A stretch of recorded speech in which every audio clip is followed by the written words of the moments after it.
So I gotta ask, what is with the mini Kurisu?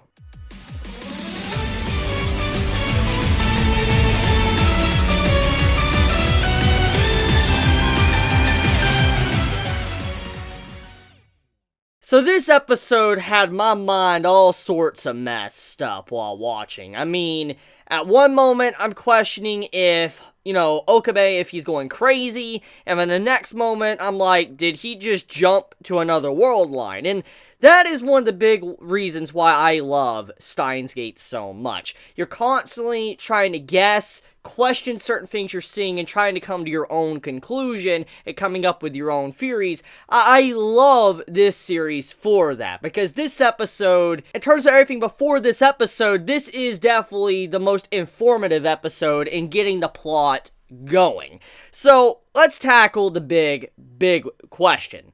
Did Okabe time travel? Did he change world lines in this episode? So, the start of the episode, we get to see, from what it looks like, far off into the distant future, and this government organization or whatever has captured Okabe and is taking him hostage and using him for whatever reason they want, and most likely has something to do with time travel, if I'm assuming anything. And as things are going down, we see how chaotic, the future is, a World War III. You see to where he answers the phone and all that, you hear something, like you don't know who's talking to Okabe or whatever he heard, but he puts the phone to his ear, and then he wakes up from his dream. Now, this obviously could just be a dream, but the way the scene is presented and all that, especially with the events afterwards, it makes you assume that that actually did happen. And so, what I could assume is that in that moment when Okabe was on the phone or whatever, that could have potentially have been a modified version of the D-mail. And then he got sent back to the past, and he woke up, and he's like, was it all a dream? And here you go, he's back now in this timeline. So for all we know, the Okabe that it was traveling around in this episode could potentially be the Okabe from, like, far off into the future, like 20 or so years into the future, that is here now to, stop whatever this organization is trying to do, or work for them wherever, what they want him to do. So I just wanted to point out that it left me questioning, like, was it just a dream? Is he going crazy? Or is, it actually, time traveling? Did he swap world lines? A lot of questions about that. Next thing to really get into is the continuation of last week's episode when, Okabe, he had, like, that mental breakdown, and when he realized that Kurisu, the AI Kurisu, wasn't the real Kurisu, Maho woke him up and all that, he started breaking down. Episode pretty much ended like that. Well, we get some continuation after that moment, and apparently, once that was done, you have Okabe called Kurisu back. AI Kurisu called her back. But apparently he did not remember it at all, which made me start scratching my head, because that's very odd.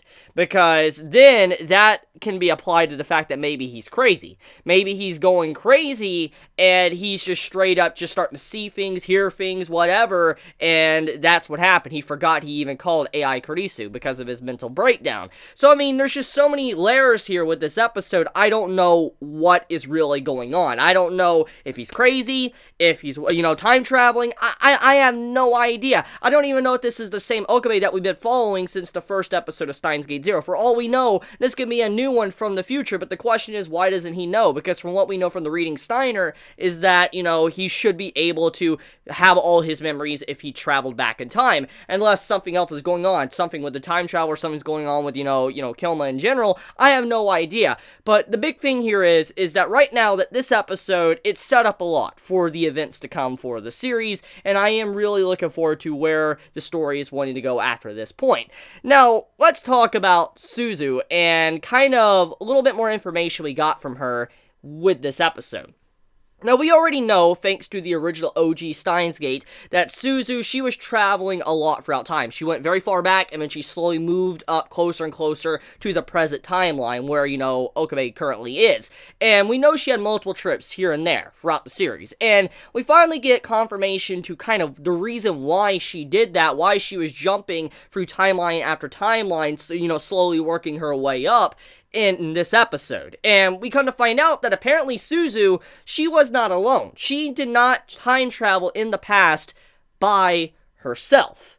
she actually had a girl with her, a little girl, an orphan, a war orphan, called, Kagari? I think that's her name. If I'm saying the name wrong, forgive me. But basically, the child was apparently an orphan girl that Mayuri took in to, raise her. And then eventually Mayuri decided to send, the girl into the past with Suzu, probably to have some form of a better life. Because, the peacekeepers or whatever, they found what was going on with the operation with the time machine when Mayuri and Daryu and all of them, which, Daryu, oh my god, like Daryu in the flashback.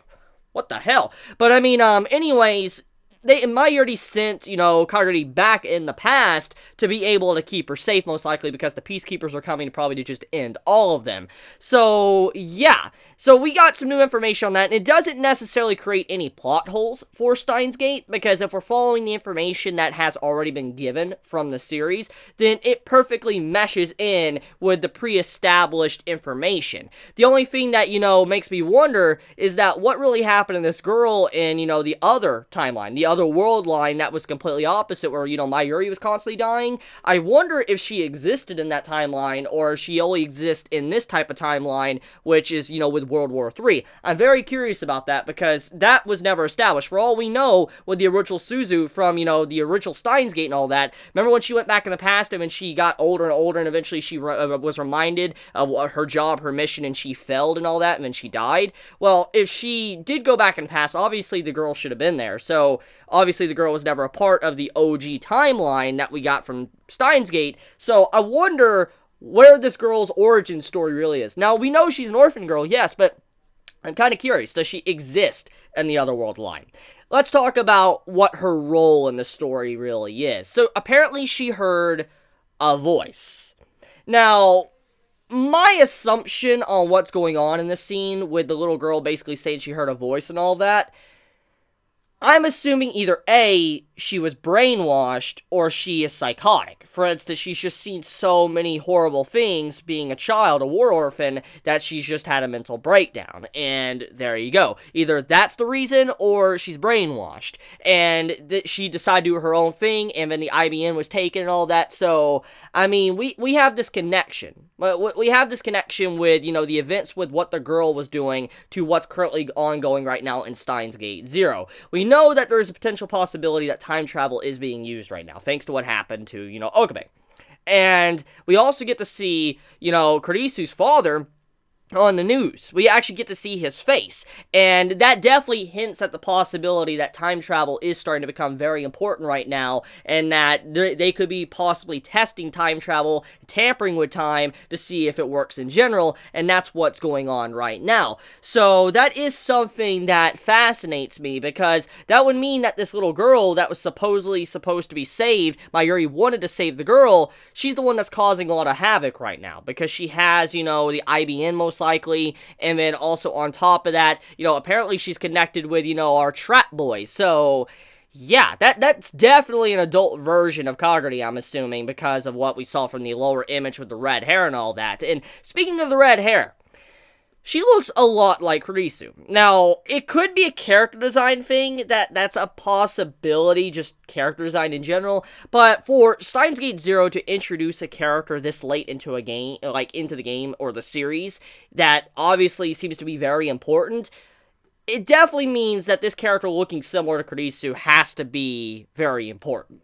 Either the AI program was, I guess, advanced to a point to where they can make maybe clones or copies of Kurisu. Maybe she's a copy or a clone. It could be a far out there theory, but that's a possibility. Or, maybe, she's a relative of Kurisu. I have no idea, but basically, the girl looking like Kurisu, it's gonna hold a lot of weight. I feel like that's gonna be probably one of the biggest plot points of the series, because of just how it was established with this episode. Now, anyways, let's also talk about the professor. So the English professor, the American professor, he was in this episode, and apparently he was at Okabe's, university, but then he just disappeared.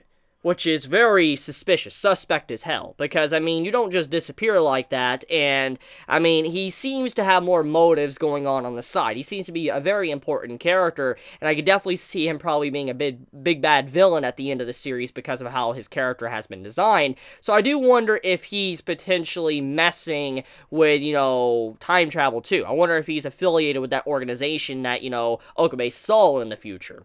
Who knows? But that's pretty much about it when it comes to this week's episode of Steins Gate Zero.